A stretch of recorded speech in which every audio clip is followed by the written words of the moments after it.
Well, we are going to continue in our series through the book of Proverbs this morning. And the topic, what I want us to consider today, is a topic that's extremely applicable, extremely relevant to every single person. And that is, what does wisdom look like in our speech?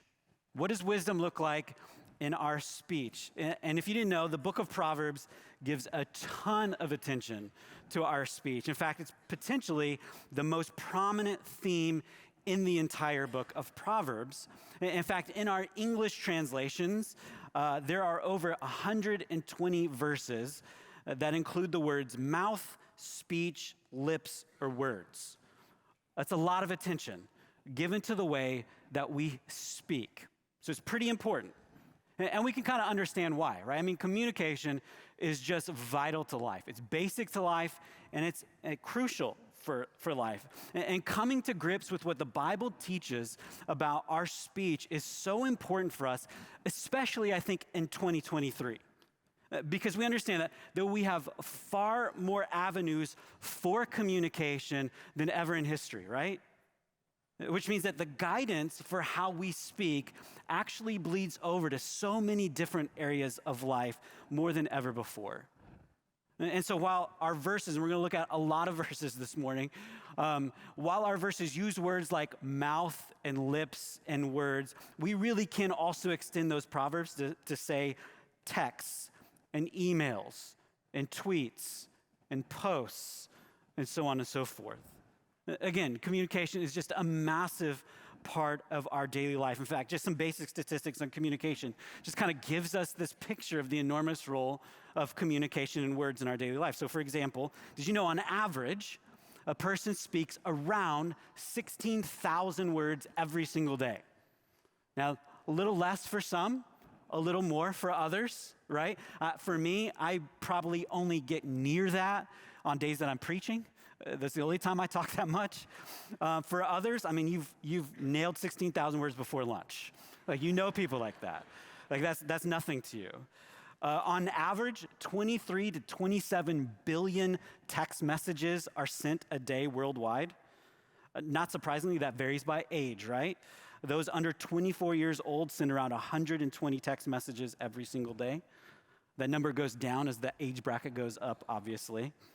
As far as social media goes, 60% of the world's population uses social media, and there's nearly 5 billion people in the world. I mean, the average daily time spent on social media is 2 hours and 24 minutes. Of course, the number of posts will vary. The number of tweets will vary, especially if you're an influencer or you want to be an influencer. You're going to do more. But the point is, the ways we communicate continually change. But the need for and the practice of communication will always remain. It's such an important part of life, and so God gives us guidance. After all, he's a God who communicates, who calls us to reflect him and be like him. We're made in his image, and part of that is communication. And so again, this morning, what we're going to do, we're going to talk about wise speech. What does Proverbs say about wise communication, wise words? Next week, we're going to look at what Proverbs describes as unwise speech or sinful speech.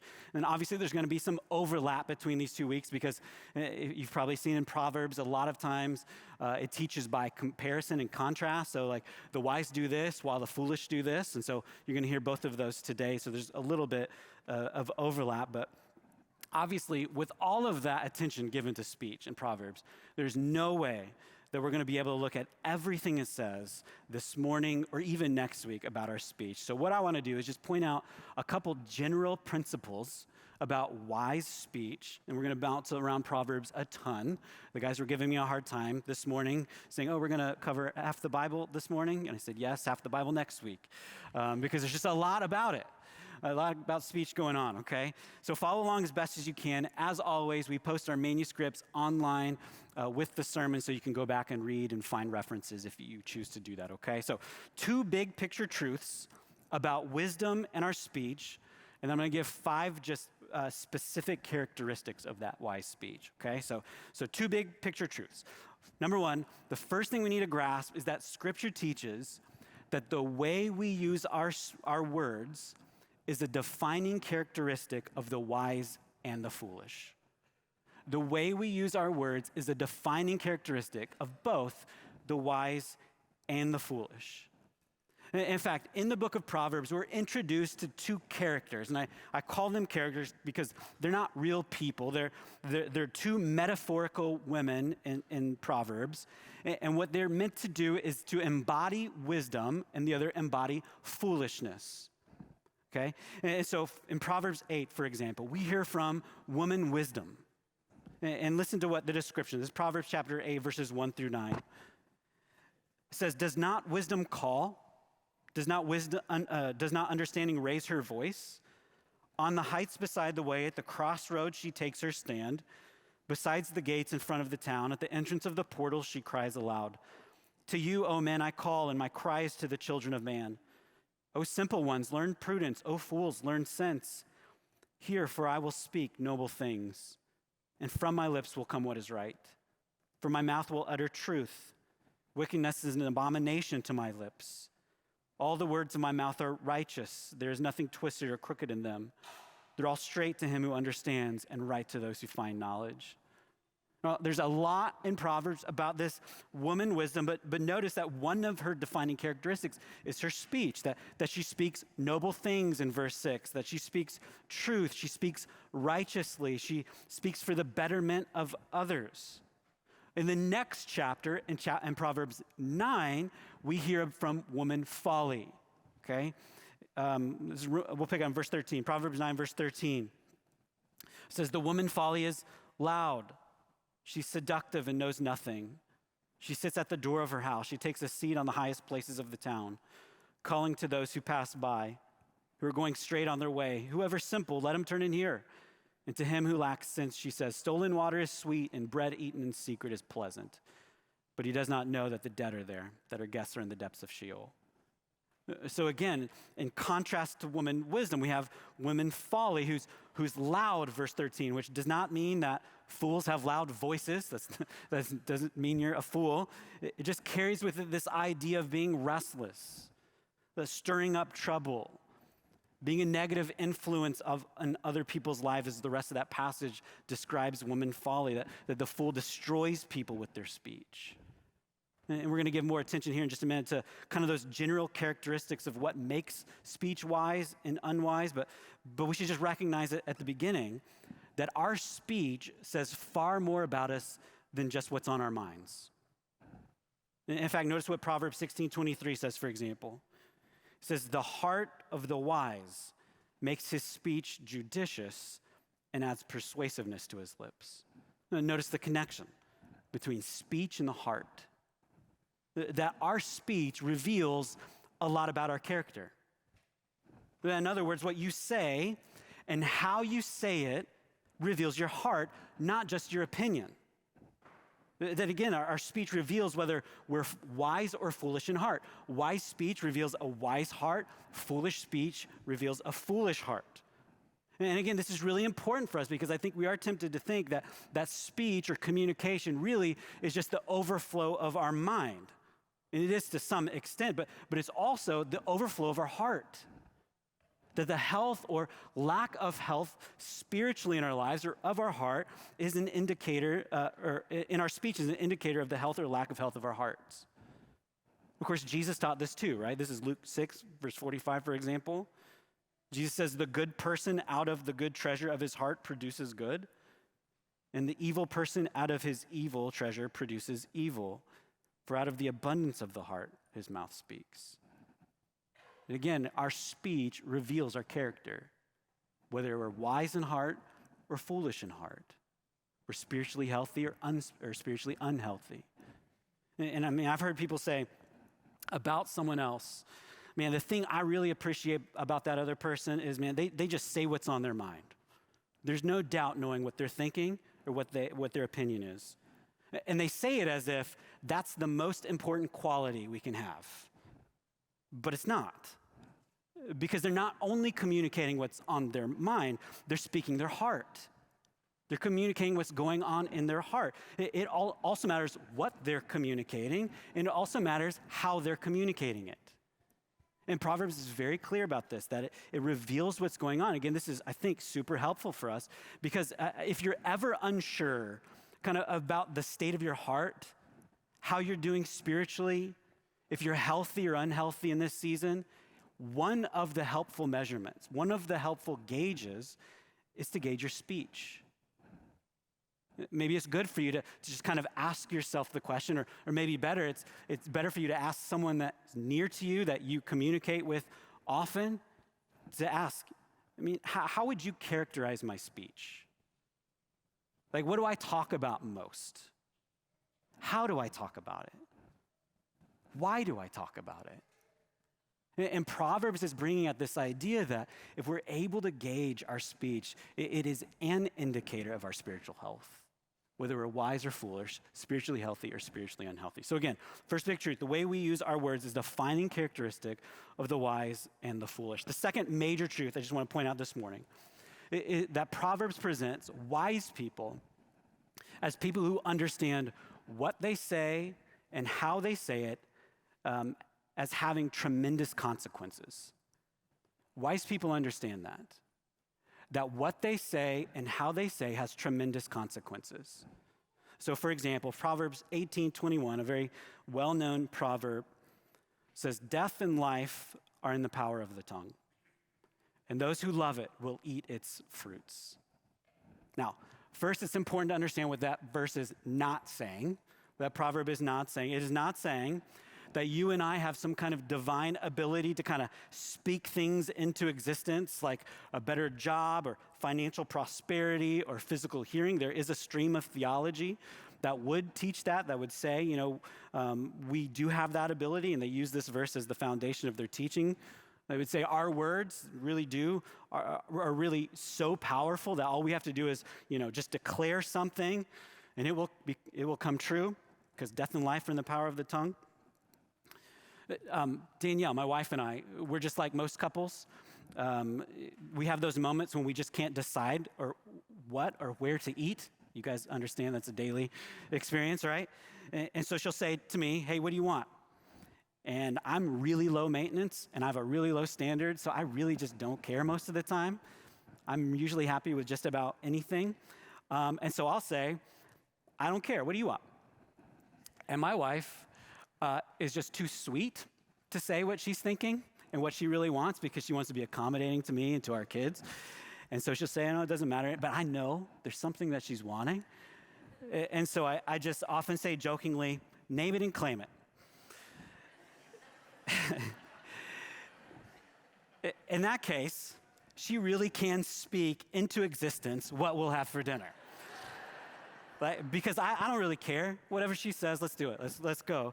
Like she can literally eat the fruits of her speech, as Proverbs 18:21 says.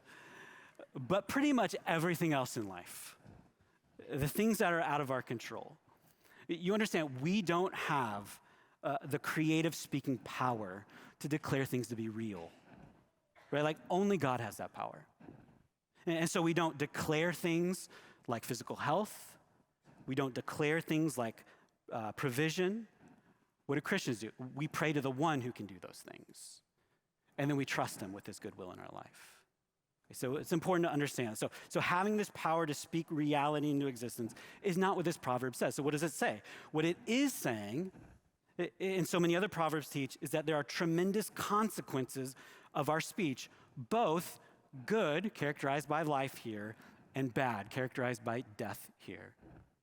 And that's true not just for ourselves, but for others, the way we use our words has tremendous consequences. So for example, Proverbs 12:18, "There's one whose rash words are like sword thrusts, but the tongue of the wise brings healing."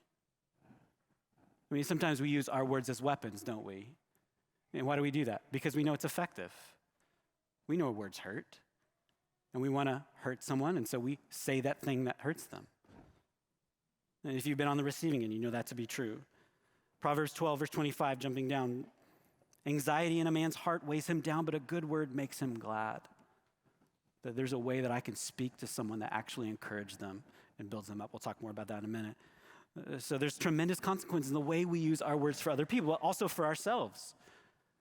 This is Proverbs 13, verse 3. It says, "For whoever guards his mouth preserves his life. He who opens his wide his lips comes to ruin." We're in Proverbs 18, verse 6. "A fool's lips walk into a fight, and his mouth invites a beating." You know people like that? So understanding these two big truths about what Proverbs says, these general truths, that wise speech is a defining characteristic of the wise, and that we should seek to be wise with our speech because it has tremendous consequences, we really should think about, well, what are those characteristics of wise speech? We want to be wise. We don't want to be foolish. So what does Proverbs say about wisdom in our speech? Let me just give you 5 general or specific descriptions of wise speech in Proverbs. There's certainly others we could talk about. But number 1, wise speech is true. It's just honest. We saw that in Proverbs 8 in this description of woman wisdom, that her words speak truth. And there are so many other passages that speak really to the foolishness of lying. We're going to talk more about honesty and lying next week, but understand that the wise person is determined to present reality with his or her words, not a mirage.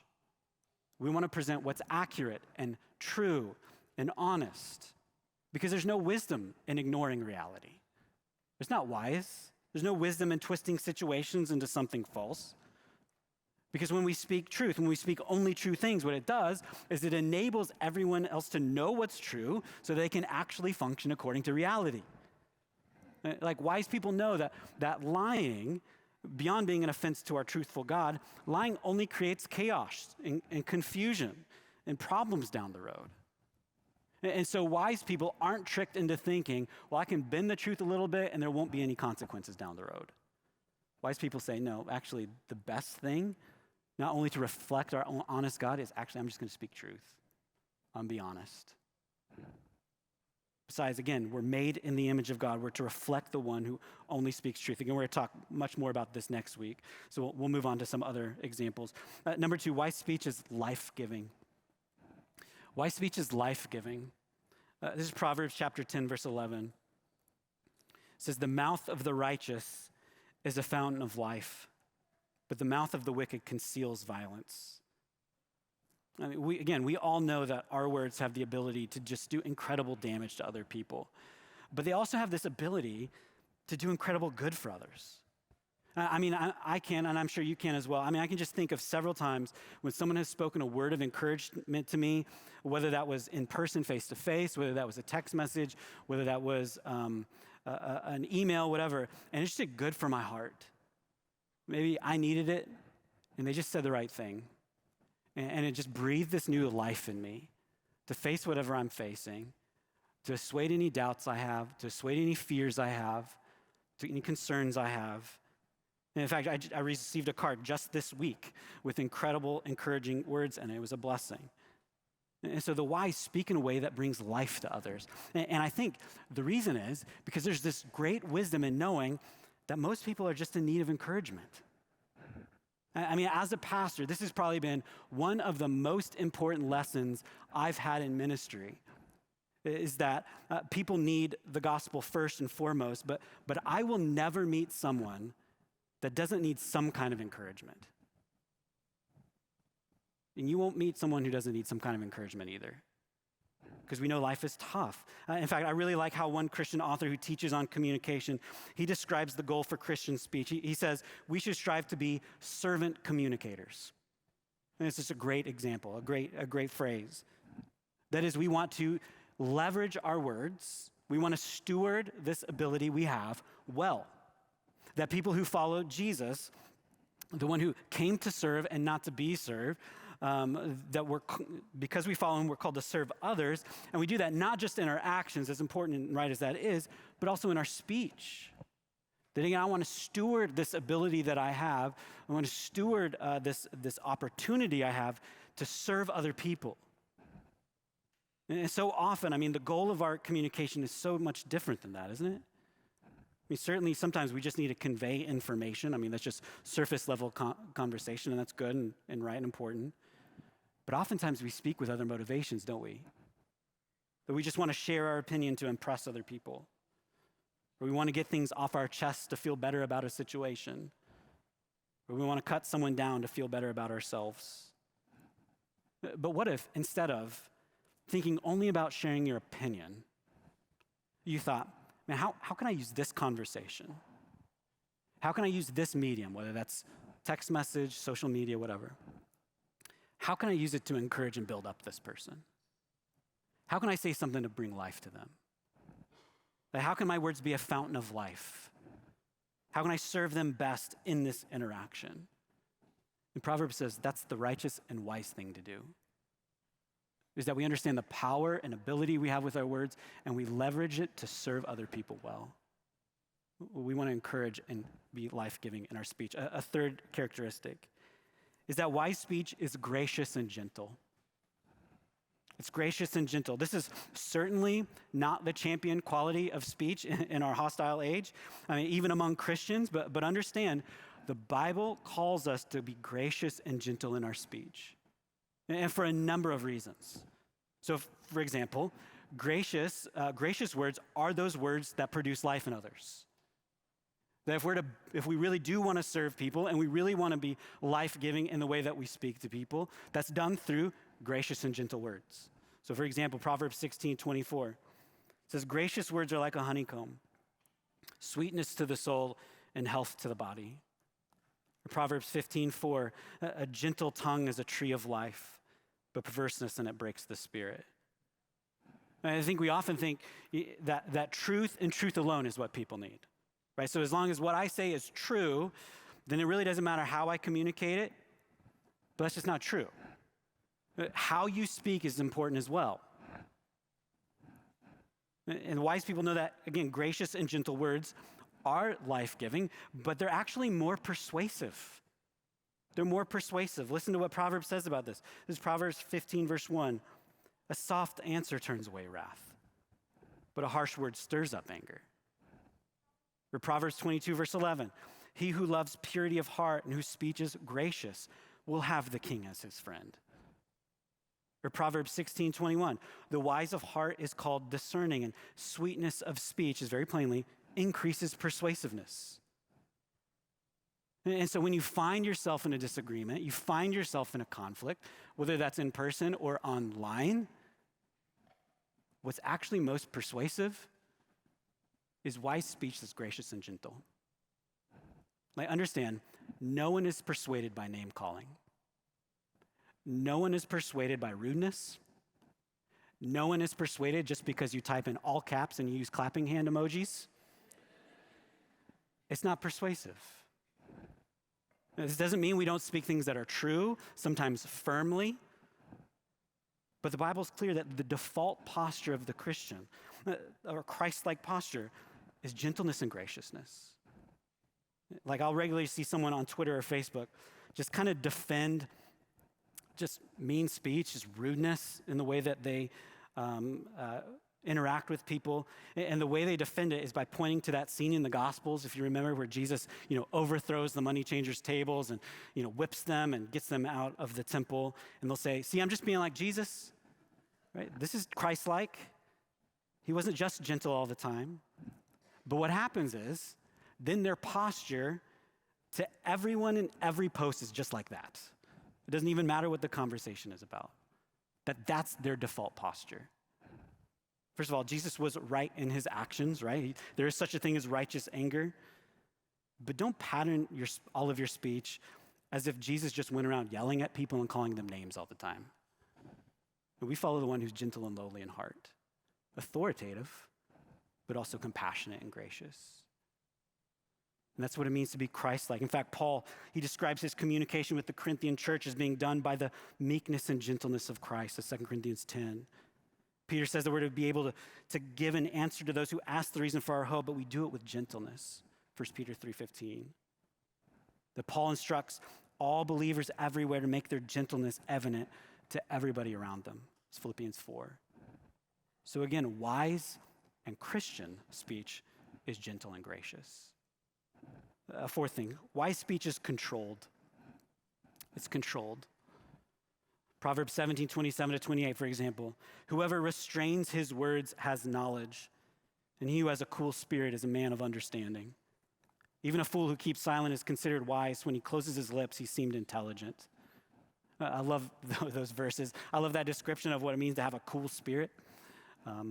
They're the ones who are of understanding. It says they're the ones who aren't quick to speak up.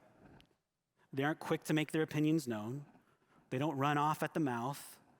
They're cool and collected. And this is, again, wise for a number of reasons. For example, it just keeps you out of trouble. Proverbs 21:23, whoever keeps his mouth and his tongue keeps himself out of trouble. And I think we all know that to be true, right? We've experienced this. We've been so quick to share. We've been so quick to speak up. We're so quick to share our thoughts about something or someone, quick to weigh in on some online controversy or even in conversation, only to regret it later. Man, I shouldn't have spoken that way. Maybe I didn't understand everything. Maybe that wasn't the right response. Proverbs says, no, wise speech is controlled. Keeps you out of trouble, but also because it just better equips us to know how to answer. This is Proverbs 15:28. The heart of the righteous ponders how to answer, but the mouth of the wicked pours out evil things. Again, this wise person just knows that they can't give an accurate or helpful answer until they understand as much about the situation as possible. I mean, we fail at this all the time, don't we? I mean, we're just so quick to make judgments after only reading headlines.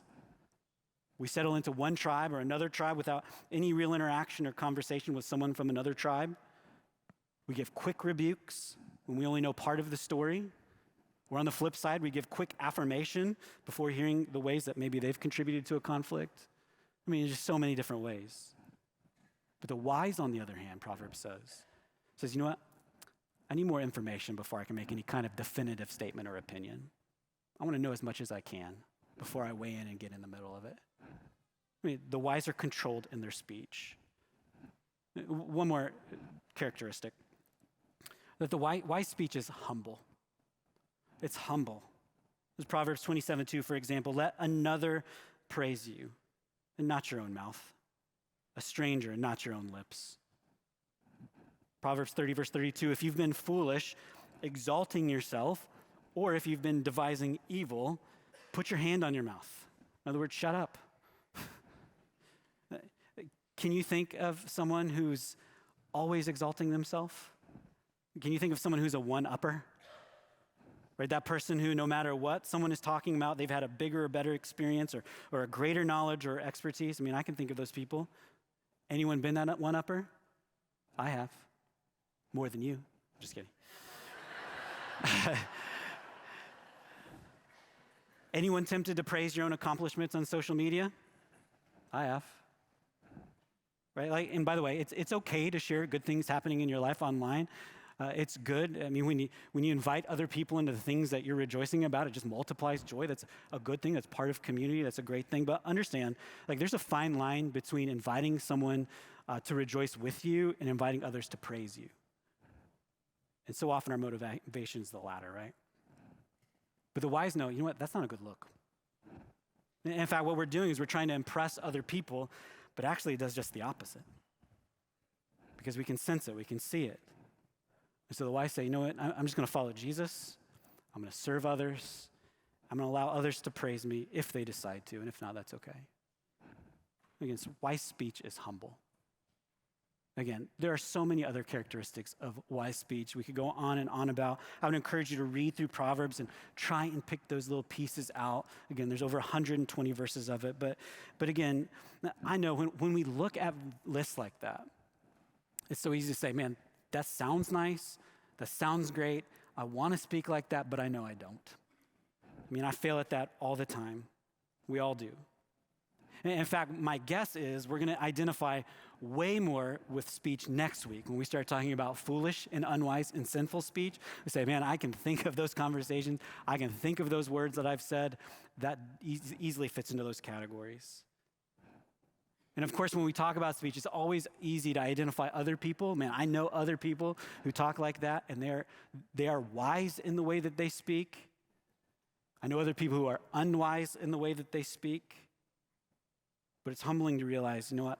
I need to grow in wisdom in the way that I speak. Thankfully, there's grace for that. There's grace for it all.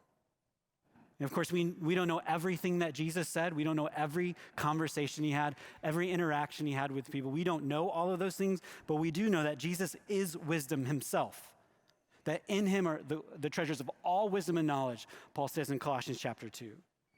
That he's sinless in every way, which would include his speech. Or that Jesus would live a life of honesty and self-control and gentleness and graciousness and righteousness in the way that he speaks. And in so doing that, he still goes to the cross and he dies for the ways that you and I don't do that. That he died for 1,000 careless words that you and I have made. And the good news of the gospel is to say, man, I understand that now by my faith in the finished work of Jesus, I really can have my sin forgiven, and not only my sin forgiven, but that wise and righteous speech, part of the righteousness of Christ, actually imputed to me. So that even though I fail all the time in the way that I use my words, before the Lord, I have the righteousness of Jesus Christ. And in fact, what we have is the opportunity, every other week we've been doing this at our church, to remind ourselves of this through communion. That when we take the bread, we're remembering the body of Christ that was offered up for us. And when we drink the juice, we're reminded of the blood that was spilled for us. That he did for every careless word we had, every careless action, every sinful word, unwise statement, phrase, interaction we've ever had, and more.